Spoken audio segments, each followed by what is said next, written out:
नमस्कार, कसे आहात सर्व? मस्त आहात ना? मस्तच राहा सर्वांना. सर्वप्रथम श्री स्वामी समर्थ.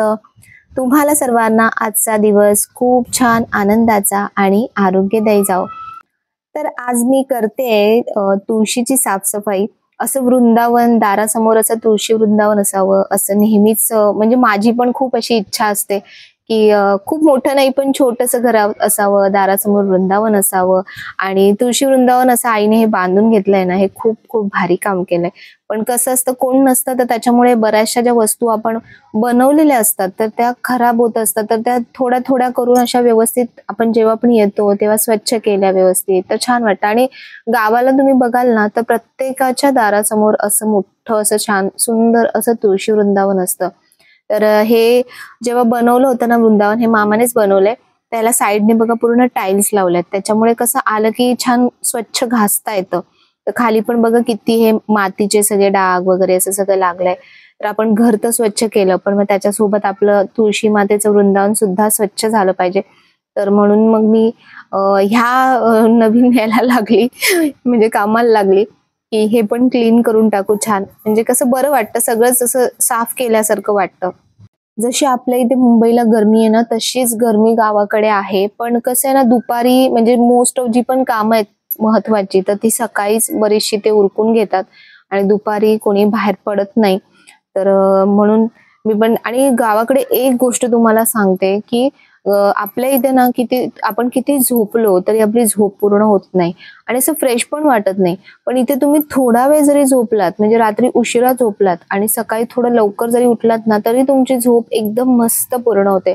कारण ऑक्सिजन लेवल इथे खूप जास्त प्रमाणात असतो झाडांमुळे. आणि त्याच्यामुळेच आपल्याला बघा, अशा जेव्हा आपण एखाद्या अशा निसर्गरम्य ठिकाणी जातो ना, तर आपल्याला खूप छान असं फ्रेश वाटतं. तर त्याचं कारणच ते असतं. तर बघा, तुमच्याशी बोलता बोलता माझी छान तुलसी वृंदावन एकदम मस्त असं स्वच्छ झालंय आणि असं स्वच्छ झाल्यानंतर खूप छान वाटतं. आणि माझी नेहमीची सवय, असं कुठलीही गोष्ट छान स्वच्छ केली की तिला आणखीन कसं काय सजवू हे चालू होतं. तर मावशी मला तिथून म्हणतच होती की काय तुळशीचं लग्न करतेस की काय? तर मी म्हटलं नाही, तसं नाही, पण छान म्हणजे स्वच्छ केली आहे ना तर आणखीन थोडीशी छान सजूया, तुळशी मातेला पण छान वाटेल. इतर वेळी वर्षभर कोण नसतं तिच्याकडे एवढं म्हणजे आतुरतेने किंवा अशा उत्सुकतेने बघण्यासाठी. तर म्हणून मी असंच कुंकवाचं थोडंसं काम केलं तुळशीच्या इथे. आणि बघा आता पूजाही करणार आहे. आणि सकाळ संध्याकाळ जेव्हा तुळशीकडे दिवा लागतो, धूप लागतो, वेगळंच वातावरण जे असतं, आपल्या अंगणापासून जी सुरुवात होते, म्हणजे आपल्या ज्या घराची एंट्री असते तिथून जी सुरुवात होते, त्याचीच जी पॉझिटिव्हिटी असते, जी प्रसन्नता असते, तर ती आपल्या घरामध्ये सुद्धा येत असते. पूर्वीच्या काळी बघा, बायकांची दिवसाची सुरुवातच अंगणापासून व्हायची. अंगण सारवणं, तुळशीकडे छान स्वच्छ करणं, तुळशीकडे रांगोळी काढणं, दिवा लावणं, या गोष्टींनीच पूर्ण सुरुवात व्हायची सकाळची.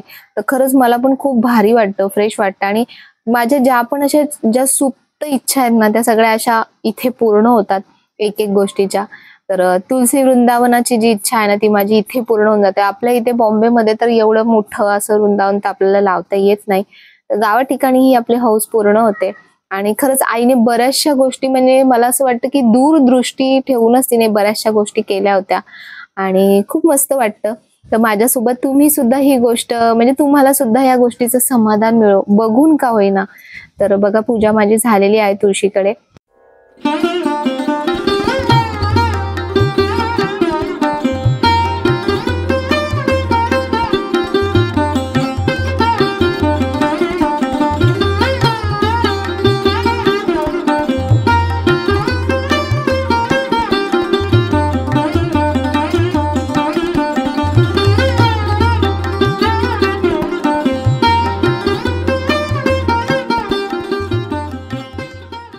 तर आमची तयारी आता सुरू आहे, ती म्हणजे की आज आहे हळद, म्हणजे उठणं आहे, ज्या लग्नासाठी आम्ही आलोय मामाच्या मुलाच्या. तर त्याच्यासाठी तयारी सुरू आहे. आणि ह्या चंगू मंगू एवढ्या मस्ती करतात ना, जेवढं पण सगळं आम्ही लावतो ना, तर तेवढं सगळं त्यांना हवं असतं लावायला.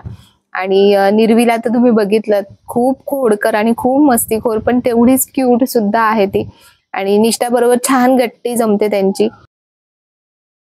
आमची अशी तयारी झालेली आहे, सगळ्यांचा गडबड गोंधळ प्रचंड, म्हणजे असे जेव्हा सगळे एकत्र असतात ना, हा ही छान दिसते, मस्त दिसते. तर सगळे कापले पण मला बोनी बांधलेले खूप छोटी झाली. ओके, छान दिसतात तुम्ही, मस्त दिसतात. तर सगळे जेव्हा एकत्र असतात ना तेव्हा हा एक खूप मोठा प्रॉब्लेम असतो तयारी करायचा, कारण सगळ्यांचीच गडबड असते, सगळ्यांनाच लवकर लवकर तयारी करायची असते.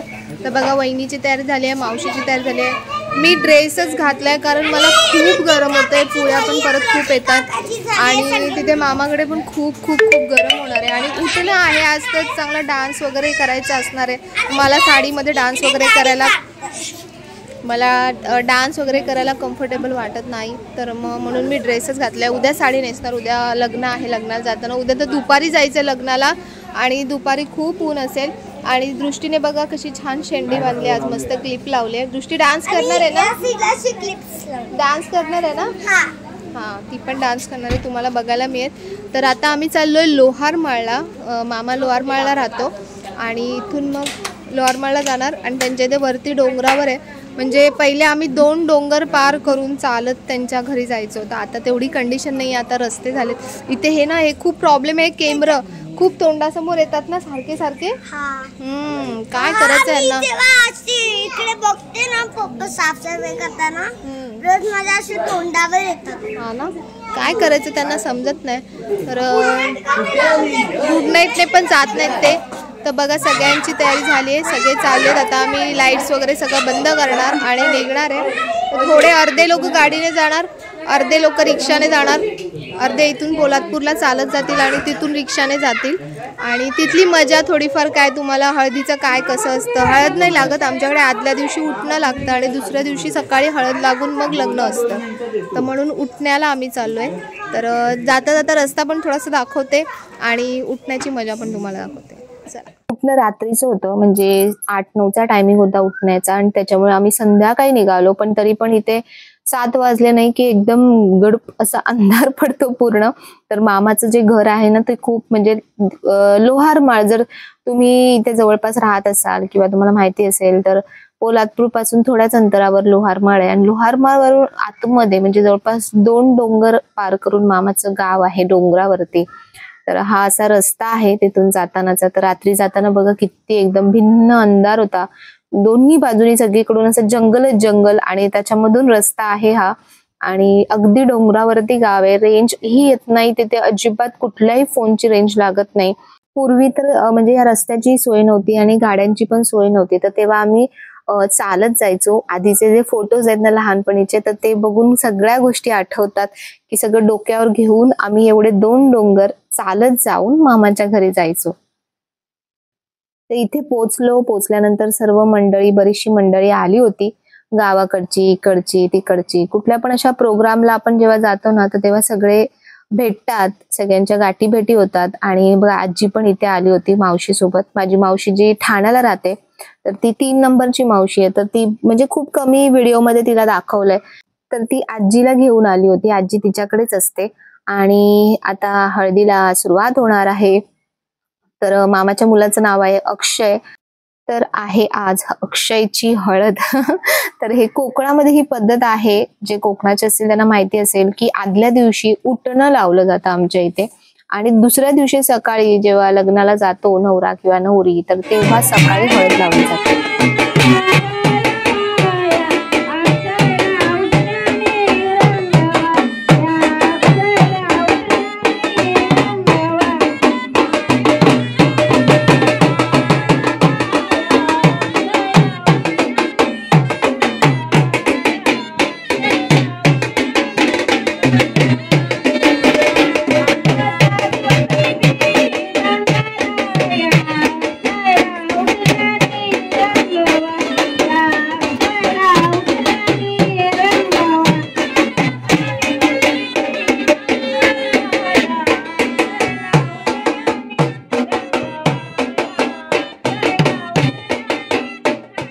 तर हा आहे इथला पारंपरिक बाजा म्हणतात याला. याच्याशिवाय लग्न कार्याला किंवा कुठल्याही गोष्टीला म्हणजे सुरुवात होत नाही. आणि या बाजाचा आवाज ऐकला ना तरच असं वाटतं की म्हणजे गावाला आल्यासारखं जे आहे ना ते फील येतं त्याच्यामुळे. तर अजूनही प्रत्येक कार्यक्रमामध्ये इथे बाजावाल्यांना बोलवलंच जातं. तर दोन्ही प्रकार बोलवले होते त्यांनी. बाजावाल्यांना सुद्धा बोलवलं होतं आणि जे आपलं नॉर्मल जे वाजवण्याचं असतं त्यांना सुद्धा बोलवलं होतं. तर पहिले बाजावरती सगळ्यांनी मस्त असं, नंतर तुम्ही पुढे बघाल की सुंदर असं लेझिम सगळ्यांनी खेळले. आम्ही पण खेळलो, बऱ्याच दिवसांनी वर्षांनी लेझिम खेळलो. आणि त्यानंतर नॉर्मल जो आपला डिस्को म्हणजे कुठले गाण्यावरती जे वाजवतात तर ते सुद्धा होतं, तर त्याच्यावर सुद्धा नाचलो भरपूर. आणि बघा बरेच ह्या ज्या आहेत ना, या माझ्या मोठ्या मामी आहेत, बेलापूरला राहतात त्या. तर त्यांच्या मुली वगैरे त्यांनी सर्वांनी छान असं प्लॅन केलं होतं. आणि अशा बघा सगळ्यांनी सेम साड्या, मुलींना पण साड्यांचेच ड्रेस, असं सगळं छान त्यांनी थीम केली होती. आजकाल बऱ्याच ठिकाणी हळदीला म्हटल्यानंतर पिवळ्या रंगाचे कपडे किंवा अशी पर्टिक्युलर एक थीम करतात, तर तसं त्यांनी साड्यांचं केलं होतं. तर त्यांना आम्ही बोललो सुद्धा, जर आम्हाला सांगितलं असतं तर आम्ही सुद्धा म्हणजे सगळ्यांनी सेम सेम मस्त घालून आलो असतो.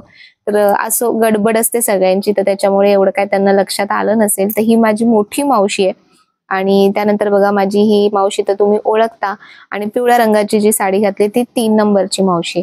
आणि ज्या मावशीला बरं नव्हतं ती 4 नंबरची मावशी. तिला अजूनही थोडं बरं नाहीये, तर त्याच्यामुळे ती गावाला आली नाही. नाहीतर 4ही मावश्या तुम्हाला इथे दिसल्या असत्या. आणि माझी आई पकडून 5 अशा पूर्ण 5 बहिणी होत्या, म्हणजे 5 बहिणी आहेत. तर हा आहे माझा मामा. हा चुलत मामा आहे, सख्खा मामा नाहीये, पण सख्ख्या मामा सारखाच आहे, तेवढाच जीव लावतो. सगळे एकमेकांना तेवढेच जीव लावतात. आणि हा मामाचा मुलगा आहे. तर बघा आता उठण्याला सुरुवात झाली. हळद नाही लावत, उठणं लावतात. गावाकडे जेव्हा असा उठण्याचा हळदीचा कार्यक्रम असतो तेव्हा ते गावच्या बायका असतात ना, तर त्यांची विशेष अशी गाणी असतात. त्यातलं म्हणजे मला काही समजत नाही त्यांची गाणी, पण त्यांची एक वेगळीच टोन असते गाण्याची आणि ते छान वाटतं. तो वेगळाच एक फील येतो गाण्यांचा. तर बघा अशी छान हळद लागली आहे आणि मस्त खूप मज्जा केली आम्ही. खूप खूप खूप नाचलो. पुढे तुम्हाला आता सगळे आमचे डान्सचे वेगवेगळे व्हिडिओ बघायला मिळतील. आपल्याकडे बघा मुंबईला लग्न समारंभाचे जे पण काही कार्यक्रम असतात तर ते बहुतेकदा हॉलवरतीच असतात, कारण आपल्या इथे खरंच तेवढी जागा नसते, तर त्याच्यामुळे ते करावंच लागतं. पण इथे बघा सगळे प्रोग्राम गावाला ना अंगणामध्येच होतात आणि त्याची वेगळीच एक मजा येते मस्त. तर सगळ्यांचं आता सध्या उठणं लावण्याचा कार्यक्रम सुरू आहे आणि मागे जे असतात ना ते मामा असतात, मामा बसत असतात. तर नवऱ्याचे मामा आहेत ते, म्हणजे मुलाचे मामा आहेत आणि ते मागे बसलेत. आणि निष्ठा बघा सगळ्यांनाच, म्हणजे मुलांना पण अशी एक वेगळीच उत्सुकता असते. मुलांना पण बऱ्याचशा नवीन गोष्टी काय ना काय बघायला मिळतात. जेव्हा आपण अशा कार्यक्रमांना जातो तेव्हाच मुलांना पण बऱ्याचशा गोष्टी समजतात. जे पण आपले नातेवाईक म्हणा किंवा कोण म्हणा ते भेटतात, तर मग मुलांना माहिती पडते की कोण नातेवाईक आहेत काय आहेत. तर म्हणून आणि म्हणजे माहेरी आपलं एक वेगळी लिबर्टी असते. तुम्ही म्हणाल की ताई साडी का नाही नेसलीस, मला माहिती बरेच जण बोलतील हा प्रश्न, पण खरंच मला अंगावरती आहे ना असं उष्णतेचं खूप उठलेलं आणि त्याच्यामुळे मला त्या दिवशी साडी खरंच कम्फर्टेबल वाटली नाही. मला पण वाटत होतं मनातून की साडी नेसू, पण गरमी एवढी आहे ना इथे, खूप गरम होतंय. रात्रीच एवढं नव्हतं गरम होत, पण तरी मला असं वाटलं म्हणजे मला कम्फर्टेबलच नव्हतं वाटत, तर म्हणून मी साडी नेसली नव्हती. जर सासरी असती तर मला नेसावीच लागली असती कदाचित, पण इथे होती लिबर्टी म्हणून मी नाही नेसली. तर बघा इथे सुरुवात केली आहे यांनी मस्त. आणि मावशीचा उत्साह बघा, सगळ्यांचा उत्साह बघा, वहिनी बघा, म्हणजे अजून डान्सला सुरुवात झाली नव्हती पण ह्यांनीच सुरुवात केली आहे. ह्या सगळ्या मामांच्याच मुली आहेत दोघी आणि त्यांनी सगळ्यांनी मस्त सेम सेम साड्या आणि त्यामुळे छान दिसत होत्या सगळ्या मस्त. तर असं सगळ्यांना उत्साह असतो ना तेव्हा आणखीन भारी वाटतं.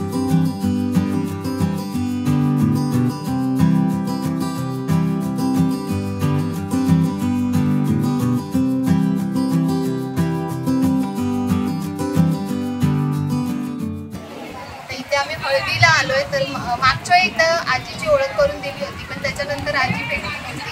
तर ही माझ्या आईची आई आहे, आजी आजीची बहीण आहे. आजी इथे राहते लोहारवाड्यात आणि आजी इथे मुंबईवर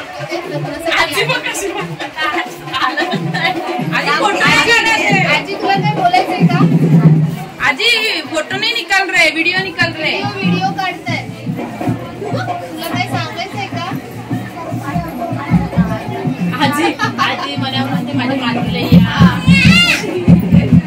आजी तुला काय बोलायचंय?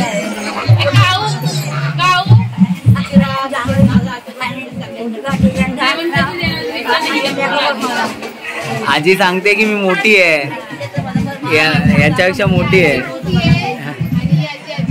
लहान आहे. असं आहे आजीची पण गावाकडे रीतिरिवाजांसोबत येतो तो म्हणजेच मानपान. तर त्याला खूप जास्त महत्व असतं. छोटीशी का गोष्ट असे ना, पण त्याला मानाला खूप जास्त महत्व असतं. तर ज्या ओट्या आणल्या होत्या आम्ही, म्हणजे मामासाठी जो आहेर आणला होता, तर तो आताच उठण्याच्या वेळेलाच आम्ही दिला. तर अशा प्रकारे बघा, मावशी पण आता म्हणजे मावशी देते. प्रत्येक जण जो आहेर घेऊन येतो, देण्या घेण्याचं जे असतं तर ते या वेळेला करतात.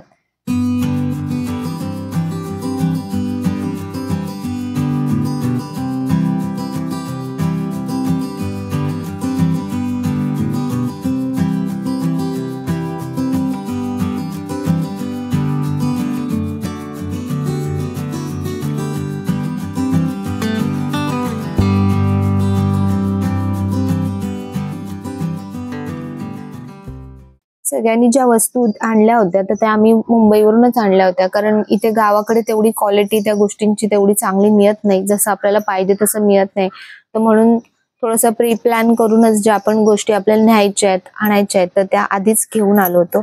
आणि दुसरी एक मस्त गंमत ती म्हणजे की गावाकडची पंगत. तर जेवणाची ही मजा ना काही वेगळीच असते, की मस्त असे सगळे पटापट जेवणाला पंक्तीला बसतात आणि फटाफट सगळे आवरतात. आणि गावाला जेवण म्हटल्यानंतर बघा, सगळे जे गावातले लोक असतात सगळ्यांना एक एक एक एक जबाबदारी दिलेली असते प्रत्येक कामाची, जेवण बनवण्यापासून. आणि जास्त करून पुरुषांचा याच्यामध्ये समावेश असतो. जेवण बनवण्यापासून, जेवण वाढण्यापासून, पंक्ती उठवण्यापासून, सगळे लक्ष देण्यापासून, हा सगळा फक्त बायका ज्या आहेत ना त्या म्हणजे आधीची जी बेसिक तयारी जी म्हणा तुम्ही, तर ती करतात.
गावाकडच्या अशा धमाल गोष्टी मी तुमच्यासोबत शेअर करतच राहीन. त्यात आणखीन एक गोष्ट ती म्हणजे की मी एक पोस्ट टाकली होती की मी गावाला आली आहे, तर तुम्हाला कोणाला भेटायचं असेल तर मग मला नक्की सांगा कमेंटमध्ये. तर आपण तसं काहीतरी छान प्लॅन करू. आणि जर हा व्हिडिओ आवडला असेल तर व्हिडिओला लाईक करा, शेअर करा, सबस्क्राईब करा. पुन्हा भेटूया आपण उद्याच्या नवीन व्हिडिओमध्ये. तोपर्यंत सर्वांना बाय आणि सर्वांना श्री स्वामी समर्थ.